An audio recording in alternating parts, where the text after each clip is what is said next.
Hello, everyone out there.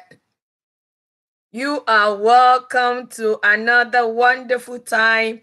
My name is, excuse me, my name is Fumi Akingbade, columnist of Sex and Sexuality Saturday Punch newspaper.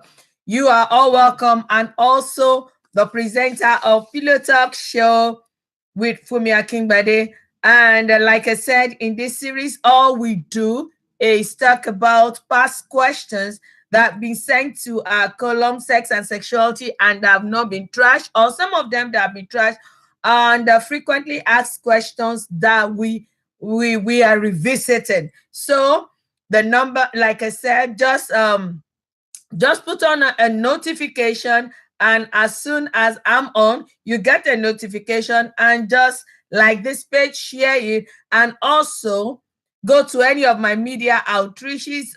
You get videos as long as 2008, 2005. They are all on the video. But we continue to answer questions that are being re-asked again. We revisit some of those frequently asked questions, and also we treat those that have not been asked before. And I said the number to get me on only on WhatsApp chat, not a WhatsApp call, because I'm always on transit. I'm on the move. The number to get me with is +23480 345 080 +23 80 345 405 and 94 345 405 94 +234 80 345 405 94. Now we'll go straight to the question today. The question says, is this a wise idea?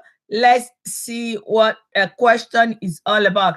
Fumi, I'm an addicted polygamist. Well, let's hear him out. Already with 5 wives and still counting. Wow. Although I have just 4 kids from my first wife, and I've already made it clear to all other wives that I do not want children. And you're a polygamist. But my problem is that of trust. You can never trust these women. They are pretty, they are beautiful, and some of them are quite young. They may end up deliberately getting pregnant, so I decide to do a vasectomy.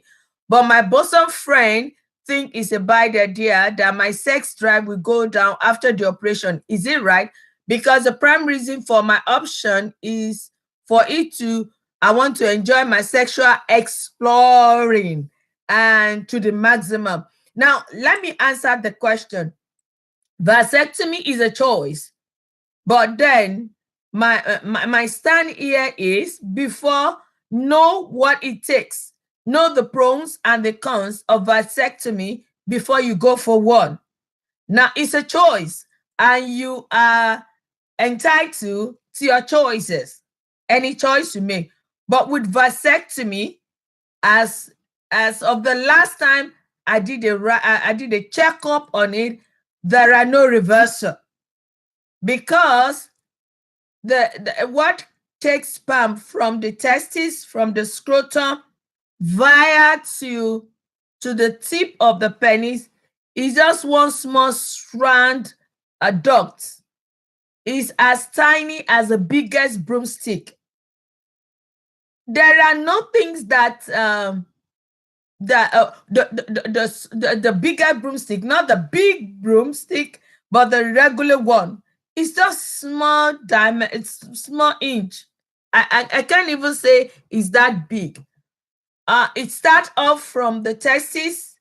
It's called the epididymis, and it goes into a duct. It's called the vas deferens duct. Then it actually continue in between the two shafts of the penis as the urethra, because when it gets to the urethra, it does a by it's not a by it's not a double job, it's not a by work job. It carries the semen and the sperm product via till the tip of the penis. And when a man wants to urinate, there is a valve that closes up the vas deferens and open up the bladder via the sphincter, pyloric sphincter, both internal and external, and allows urine to drain from the bladder via this urethra. Now, what happens is that they go to the vas deferens and just cut it off so that sealing the vas deferens, the sperm cell will not continue sending sperm cell from the testes via the epididymis to the vas deferens. It's being cut, and they will sew it at the upper end and at the lower end. Now, it does not prevent the seminal fluid that enters from another angle. It doesn't prevent that one. So you will still produce semen during ejaculation, but your semen will be void of sperm cell. Now, the issue is, like I said, the choice is yours, but it's an irreversible surgery. As far as I read the last time, I don't know if there are some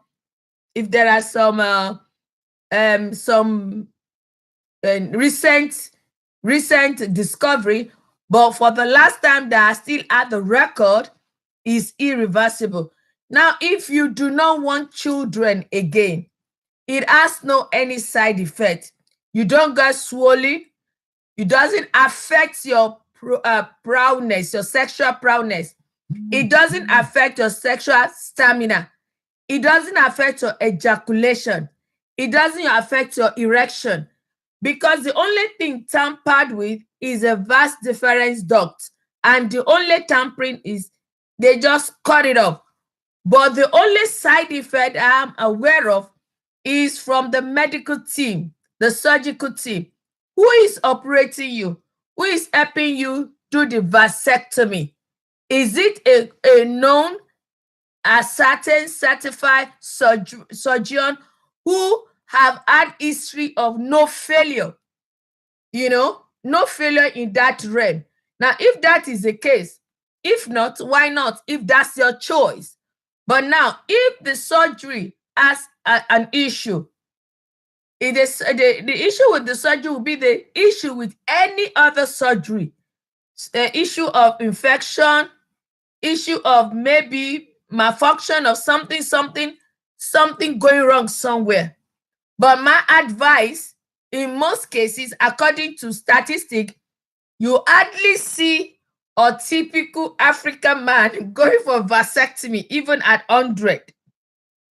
Even if they don't want children, they would rather want their wife to go for hysterectomy, or or just tubal ligation, or go on pills, or they could do withdrawal system, or they do normal any various method or medium of family planning method. I would suggest, you say you are an addictive polygamist, that's no big deal. At least you made yours known. But I would suggest that you think and you sleep over it, brood over it very well, to know if this is actually a decision you're making. And as soon as you make the decision, remember, it's irreversible. Vasectomy so far is irreversible. I'm not saying it's extremely irreversible, that there are no other ways that you can come out of it, but from all the indication from those who have had it done, even when they want to reverse it, there's always one problem or the other. Let's look at another question. Who enjoys orgasm the best? Small penis man or big penis man? This is a question I've been all the while trying to avoid, and it's been coming over and over and over and over again. We have, as long as human being is on earth, as long as men are on earth, there's this question of small penis, big penis, shrinking penis, and all whatnot. The size of the penis goes a long way to determine the confidence of most of our men. There is no amount of explanation and this and that really could help some of our men, but some do enjoy and enjoy the information and put the information to work. Now let's me read the question, then we'll answer the question. Now the question is the summary of the question is, who enjoys sex most? Is it those who are well endowed or those who are not well endowed? Is there any such thing like a suppressed orgasm? Now, I think this question is taking many branches. Is ejaculation the same thing as orgasm? Now, there are a lot of questions embedded in this one question. Which is more pleasurable? Which is more pleasurable, ejaculation or orgasm? Now, the first question is there any such thing like a suppressed orgasm? The second question is ejaculation the same thing as orgasm? The third question is, which is more pleasurable, ejaculation or orgasm? Now, that's the third question. The fourth question is, do small penis men experience the same satisfactory of orgasm like big penis fellow? He said, I'm a married widower whose late husband has a big penis. Wow. Now, this question is coming from a woman. She's a married widower whose late husband has a bigger penis, massive, well endowed. You are welcome. Than I do a penis, than I do this has been some than the present husband, and this has been much of a concern. Now I have a few that okay, no, this is from a man. He said okay, let me reread the question. Do small penis men experience the same satisfaction of orgasm like the big penis fellow? He said, I am married to a widower whose late husband has a bigger penis than I do. This has given me much concern. I have a feel that she would have loved me to be bigger like her husband. And when I share this with a close friend, my close friend suggests that I should practice an orgasm suppress style. Please, how do I achieve this? Now, to the answer, I just nicknamed this man Mr. Mike. Now, you may be able to hold ejaculation for as long as you can, but orgasm suppression may not be a reality because orgasm are designed in such a way that it is not only meant to please, it is also meant to be expressed at an inevitable stage. So answering the first question, many men, out of practice and out of years of practice too, and the ability to sustain or maintain, they can hold on to ejaculation. They can still be thrusting in and out over and over, keeping the ejaculation. They can hold on to it. They can have this holding on, sustaining power. But orgasm cannot be suppressed. There is a level of inevitable, level of no return that a man gets to. However good you are holding on to ejaculation, you get to a place that you will just split your orgasm. I mean, you will just go to diverse angles and dimension. Why? Because orgasm is designed in such a way that it's not only meant to give you a pleasurable feeling, a pleasurable expression, but it's also a physiological thing that when it gets to a stage, you just have to bust open. You know, that's when you see a man just release and he start panting and breathing deeply because it's an event. Let me give you an illustration. You are thirsty. You are old. Okay, you want to urinate. you've been holding on your urine, or you want to go to the restroom, you want to do a poo, you've been holding on, you'll be holding on, to get to a time. If you don't get to the restroom on time, you will split the whole thing on your boxers or your panties. Why? Because psychologically, it's an inevitable thing. It's an inevitable expression that must just be.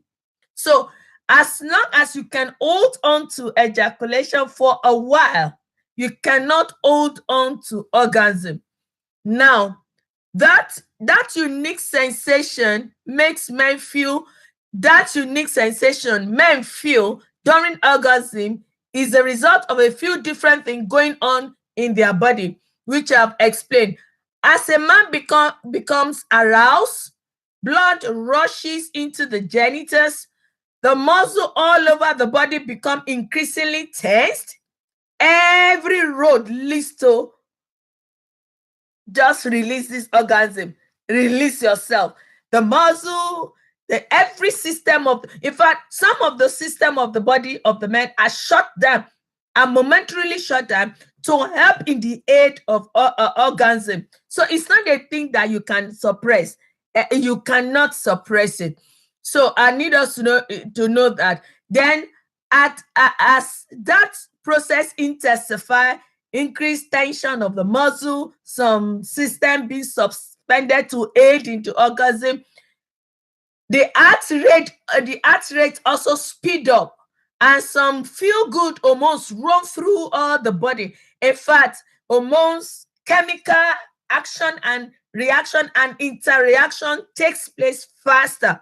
Finally, ejaculation brings that pleasurable release, not only of semen, but also easing of all the built up or pent up muscular and vascular tension and excitement.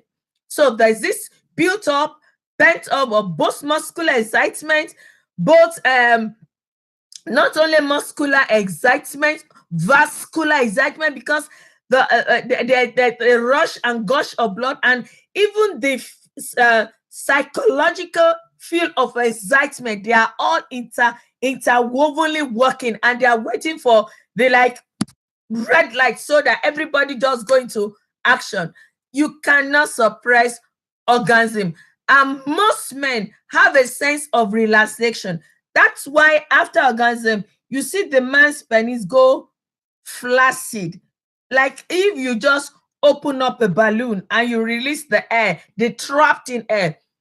When a man reaches orgasm, the trapped in blood into the tissue of the penis is released and is drawn back into the body, into the vascular system, into the bloodstream. The tense muscle relaxes, the heart rate drops, the respiration drops. So this thing is not it's not an action of just one thing. It's almost action of every other thing. That's why during ejaculation or an intense level of thrusting in and out, even if there is downpour of rain, it is the woman that hears, and because the woman is not actively involved, the men don't hear any noise. Oh, the door is not under proper lock and key. It doesn't. It's in another heaven, another realm. It's in a realm that is unexplainable to him. So I need us to know that you cannot suppress orgasm. You cannot suppress orgasm. It's through this entire process that orgasm are perceived as being a source of pleasure. So therefore, ejaculation is a release of intense tension which produce semen, while orgasm is the exciting or excitement feeling of the ease of all this bent up feeling.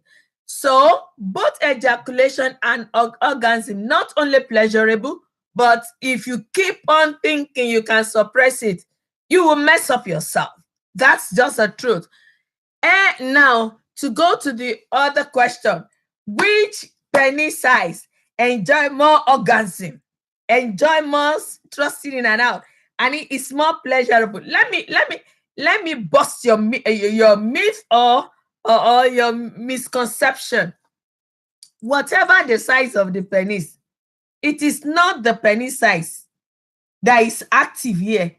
It is the smartness, the know-how, the technicality, the sexual techniques of the carrier of that size of the penis that really matters.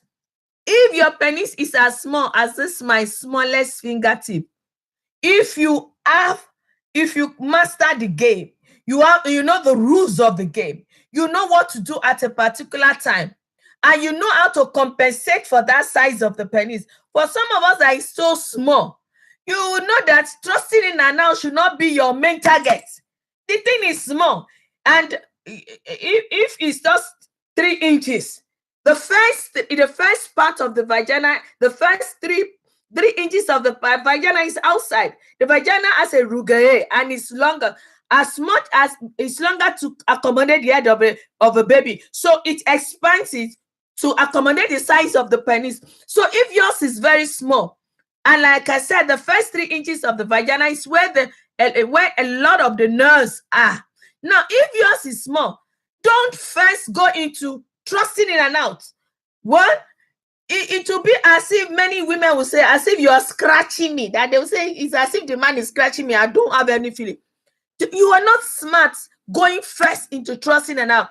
Go for heavy foreplay. As in, like, heavy foreplay. That the woman will have reached orgasm.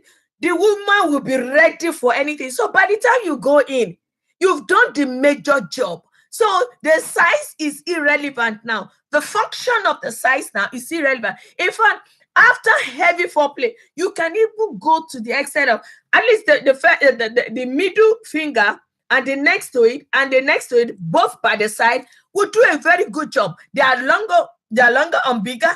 They are longer and wider than this. Now you can put it into the vagina and let it compensate for the small size penis could have done. And many women will have reached orgasm before you, by fingering, before you even go in.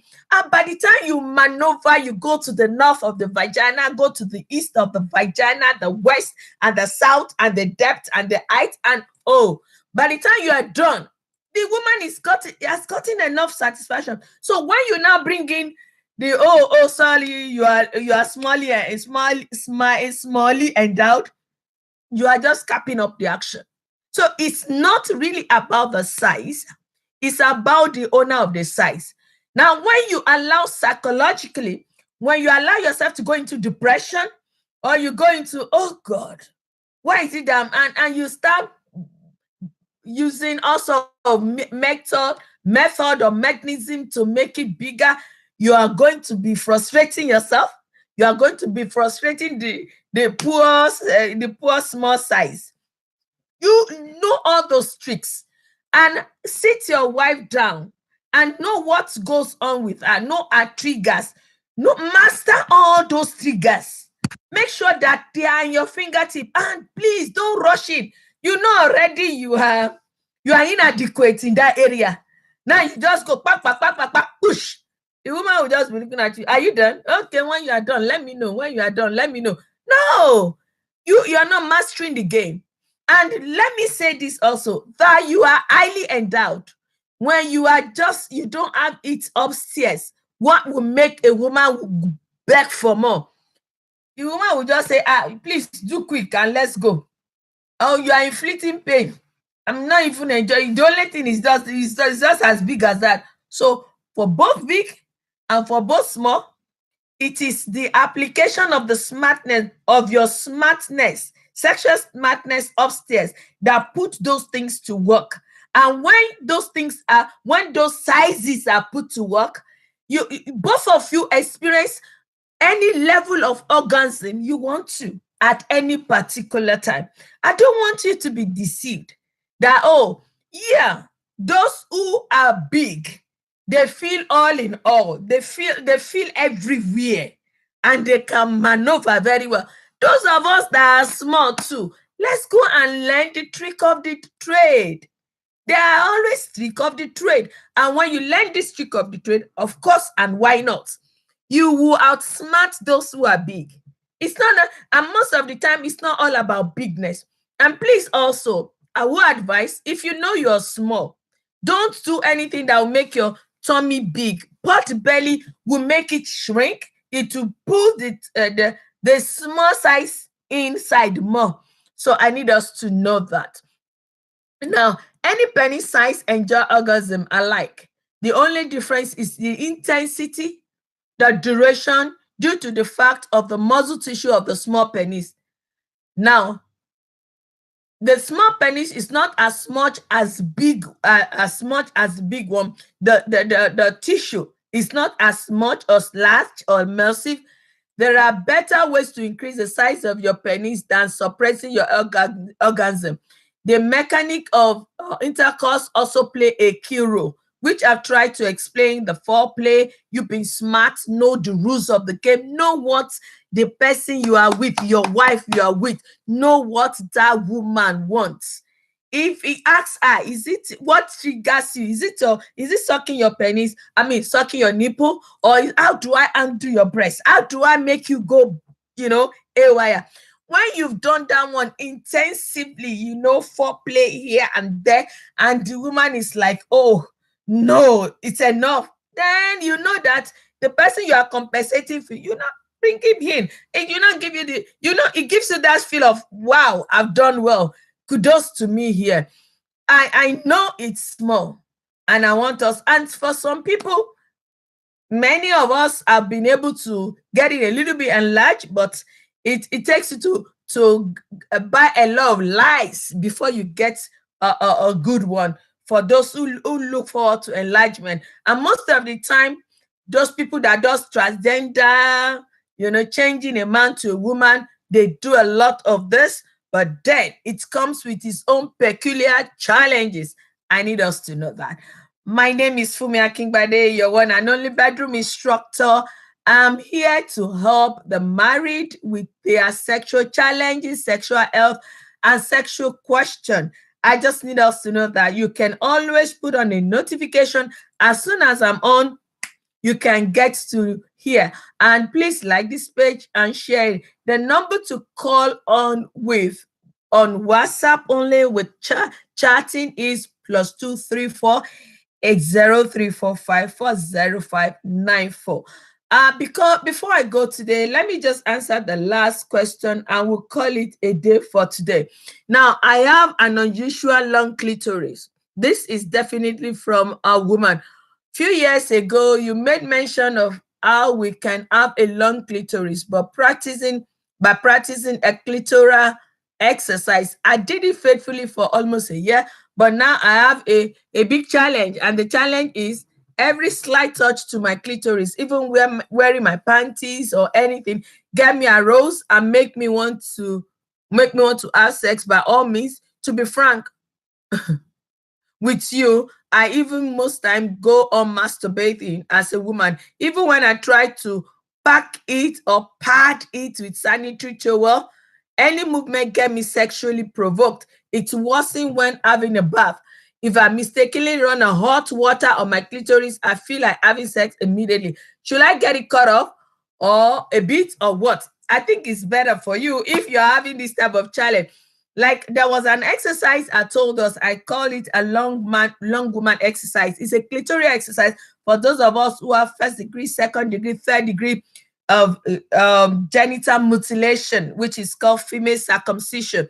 That even if it's the hood of the clitoris that's still remaining, there is this exercise that you can do. Let me just tell us the exercise. You just try to locate it and pull it up. And while pulling up, you're just you're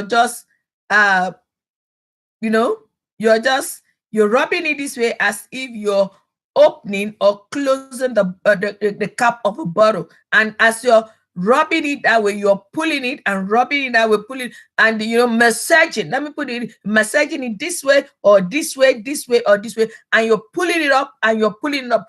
After some time, you see that it just comes up. Even if it's the little one remaining in the hood, it comes up, but it takes a long time. Now, this woman said she does it religiously for a long time, and now it's a little bit overgrown. The best thing for you is just to chip it up a little bit. It heals on time. But if it's going to make you to be masturbating, you have to pad it. No, I think there's a problem somewhere. And if I were you, I should know when to say stop to a thing. I should be able to know when to say stop to a thing. Now, I just want to tell you that Jesus loves you. Jesus is Lord. And if you have any problem, you can always go to him in prayers.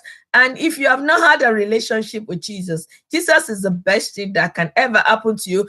Jesus is the answer for the world today. Above him, there is no other. I need you to go to him with any of your problems, marital problem, sexual problem. Jesus gives you best answer that I can. You can imagine whatever I'm giving you is just a little fragment of what Jesus can do for you and your marriage. And I want to tell you that Jesus is Lord. Until tomorrow or Wednesday, I still remain your one and only bedroom instructor, Fumi Akingbade. Love you and God bless you.